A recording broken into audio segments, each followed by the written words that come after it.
What's up, everyone? How are we doing today? For those of you watching, you can still see I'm currently sweaty. This is post-workout. I went and ran on not the track, on the field today. I had a bunch of thoughts accumulate. So I decided to come home and hop straight on this podcast as I almost knock over the microphone. I got a cup of orange juice with some creatine, and we're ready to roll because screw it. You got thoughts, you got to get them off your chest. Let's just make a podcast. So, cool topic today. First off, by the way, I cannot forget my ad. You want to join the Always an Athlete team, feel free to join it. That's my ad on the Train Heroic app, 7-day free trial. Give it a go. You might like it. If you don't like it, you don't need to stay.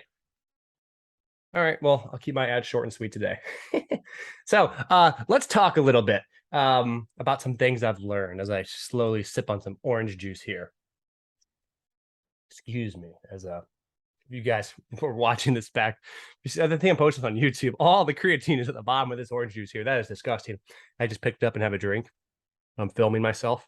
And so obviously I can see the other side of the cup. And it is just pure creatine on the bottom of there because I did not mix it up once. I realized that. Oops. All right. So cool topic today. I want to talk about what I've learned from working with these professional athletes and some of the most important things, the biggest takeaways I've had. And there's actually quite a few, so I might do a couple of series on this.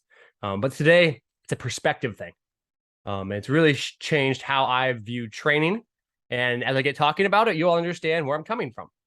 So about 2 years ago, maybe 2.5, 2 years ago, maybe less than 2 years. No, maybe a year ago. I had some big changes in how I view training. And Reed Travis came out here to lovely Iowa wanted to train with me for a summer. And during that time, I really wanted to go all in on understanding training as a holistic process. And so by doing such, I was like, look, Reed, I want to go to all of your skills workouts. I want to do all the training sessions with you, at least in the weight room. I'll rebound for you at the skill stuff. I won't obviously do the skill stuff, but I want to be as immersed in this as possible. And the reason was I wanted to uncover some grand assumptions I had made as a strength coach about how training should be done. Because in the cool world of professional athletes, you're not confined by contact hours or time or whatever else. These guys do this for a living. You don't need to try and fit 90 minutes of work in 90 minutes. You're not required to do that. You're just required to do what you need to do. And so going through this process, I learned that as a professional athlete, the actual weight room portion is typically, now in Reed's case, it's actually pretty important because we're doing a lot of movement that is a very hybrid work. To give it a short answer, he was trying to work on moving more like a guard. Let's just call it that. And it required a lot of elementary movement patterns, repeated exposures. So we had quite a bit of time working in the weight room. But you realize even that work is not more than half, normally only a third of the total training volume that athlete incurs during a day. And this was a huge mindset change off the bat because so easy perspectively wise, you think the athlete is like you. You like lifting weights, so why wouldn't the athlete like to lift weights? You like to train, why wouldn't the athlete like to train? You like to get torched in the weight room, why wouldn't the athlete like to get torched in the weight room? All these things are assumptions I used to make. And so with that, I would train the athlete like I would train myself. And you end up doing a lot of things that are just kind of a waste. The athlete has so much load during the day from other activities that are more important than weight room training, that if you don't consider the effects of weight room training on the rest of the day, you're really doing your athlete a disservice. So here's an example. You might be a gym goer like myself, and you might be able to go do a 60-minute workout, a 90-minute workout, heavy legs, get a sweet pump going on, and then that's all you got for the day. Because my main event for the day is lifting. But the main event for the athlete is not lifting. That's a tertiary event at best. You might have live play, you might have skills, you might have ball handling, you might have mental prep, film. It is not the lifting that is the primary event. But for us, it is the primary event. And when you get that perspective wrong, you put an emphasis on training that shouldn't exist, at least in the weight room. And here's what I mean by that. Is so often I would load someone the way I think loading should be done for myself because I haven't played a sport in a while. And you think about, oh, you want to get bigger, faster, stronger. Well, I've gotten bigger and stronger by doing this. So this is what the athlete is going to do. And they do like 9 different exercises in the weight room. I used to program like Bulgaria. I used to do back squats and then Bulgarians after, then GHRs and then RDL. And then you work down, right? You work down from a big compound movement to an isolation movement. So you might do something like 2 major compound movements. You might do a back squat. You might do a RDL. Let's say those are the 2 major compound movements. And then you might do, before that, you maybe did some jumps because you want to get a power component. And then you did some smaller muscle work like a GHR and a split squat. And then after that, you might do a knee flexion exercise, a knee extension exercise, and a calf raise. Geez Louise, that is an exhausting workout. Like, that's a very tiring workout. And you might be able to do that because that's all you have for the day. You, the coach. But you, the athlete, you have a lot more than that in the day. You have a lot you're doing. And when you go through all this, you realize, my gosh, we over apply loads.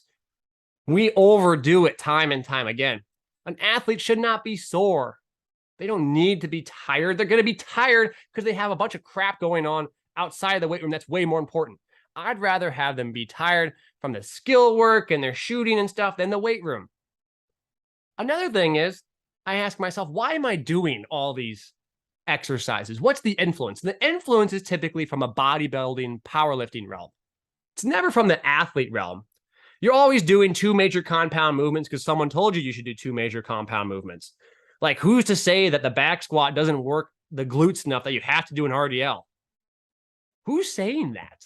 Or why do I have to do a split squat after I've already done back squats? What was the point of the back squat if I have to do split squats? What? Why? Why don't I just do more back squatting? If the back squat is so important, let's just do the back squat. The split squat isn't so important, let's just do the split squat. Why am I doing a split squat and a back squat? Are they really innately that different? And the answer is no, they aren't. They really aren't. And so that was the first major takeaway. And that kind of led to 2 actions. One was I understood how much loading Reed was going through. But number 2, how I could just be really efficient in what we did. Okay, let's do just a back squat. Let's just do a Bulgarian. Today, Reed had a workout. This is August, whatever. This is his workout. Are you ready for it, people? He did 6 sets of 2 reps of the pin squat. And he did 6 sets of 2 reps of a drop jump. Then he did some ISOs after his training session on the court. That was it. That was the entirety of his workout. Now, as a strength coach, you might go, what? There's no way he can get stronger from that. Not possible. Okay, well, first off, I really question the belief that we need as much volume as we apply. I've seen people get hell of a lot stronger doing a lot less than what you can imagine. Number 2, if the numbers are going up and he's jumping higher, who cares? What is the purpose? Is the purpose to just do lots of work in the weight room, or is the purpose to get better? If he's getting better, if he's getting better with less effort, even better. That's dope. That's called being efficient, people. Okay, so let's say that. Now, that led to another thing of mine. It led to workout lengths. So what happened is Reed had a lot of things he needed to do. And I was like, by gosh, by golly, how am I going to incorporate all this stuff? And I thought to myself, well, we're just going to do what he needs to do. I don't need every workout to be 60 minutes, right? We're so taught 60 to 90 minutes, 60 to 90 mintes. Oh, let's get a warm up. Let's do this. Let's do that. Let's do this. Let's do that. Why don't we just do what we need to do and be done? And that's what hit me is like, look, the workout length is a symptom. It's a byproduct of the workout goal. There is no length a workout should be. You could argue actually for some cardio aspects, sure, like 10-minute requirement. Talking about athletes here, a little more specific. There's no requirement for a workout length. I am working out to apply a stressor to the body. However long it takes to apply that stressor that is necessary is how long the workout will take. Think about that. I don't need to have a hour-long workout. I don't need a certain number of exercises, because what happens is when you have a set time, I'm going to be training someone for an hour, you just start throwing bullshit in. It's true. I have done, and this is actually something I got over as well. This is actually something I got over a while ago because I used to talk to my clients quite a bit about this in personal training. It's like, look, I don't know if we're going to be here for an hour. How would I can't predict the future of what your body's going to respond tomorrow and what you need to get done. Sometimes they get tired and they go home early, and sometimes they're doing great and we extend it. But in a professional setting, they're not even coming in for one time slot. They're here. They're a professional athlete. They can work out many times in a day. So what do? We find a way to get done what we need to get done and not worry about the time. The only reason why I track time in a weight room is to make sure I'm actually not there too long. Because sometimes you just start having fun and you get carried away and you're there too long. I only keep track of time in the weight room to make sure we're not in the weight room. Saying that out loud, that's kind of funny. Because in the previous life, I was like, all right, trying to get to that 60-minute mark. No, come on, fam. That's not how that works. We just have to get better. The more you start to think about this from a first principle standpoint, the reason why you're actually doing things, the more you realize you do a lot of things that you don't need to do. Another one is fatigue mitigation, reducing the amount of fatigue. Fatigue is a beast, man. Fatigue sneaks up on you. These athletes work their asses off, especially outside the weight room. They will get overtrained without ever touching a weight. They'll just hoop all day.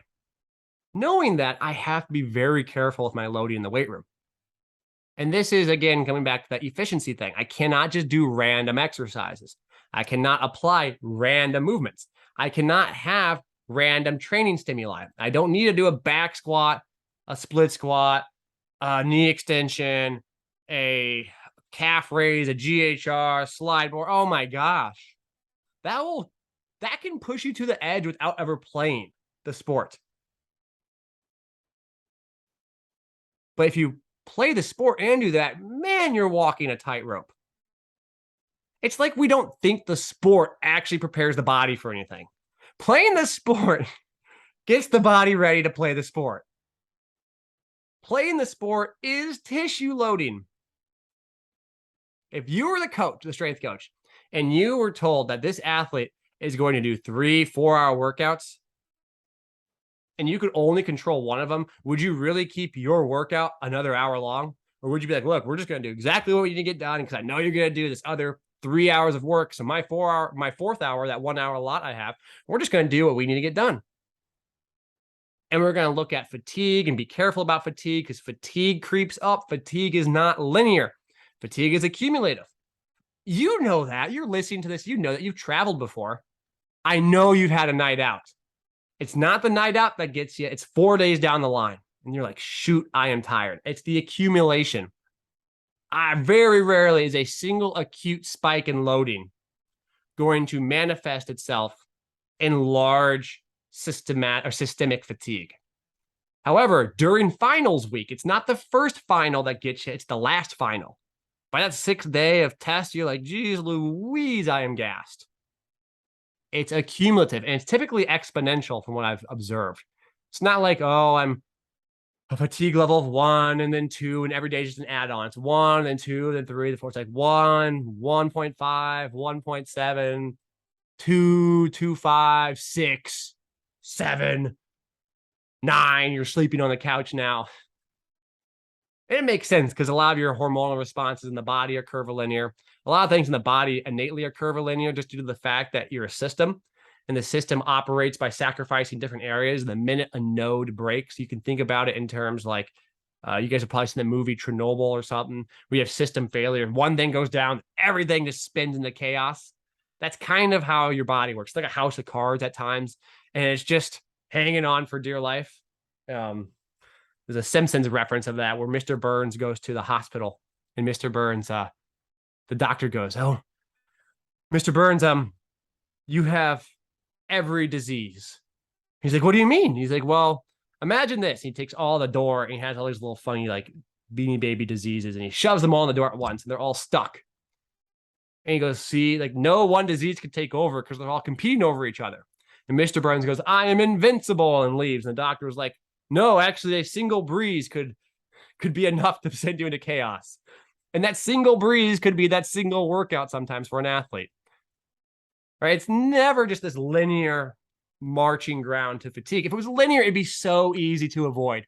It would be so easy to avoid if fatigue was linear. You would just do less, quantifiably less.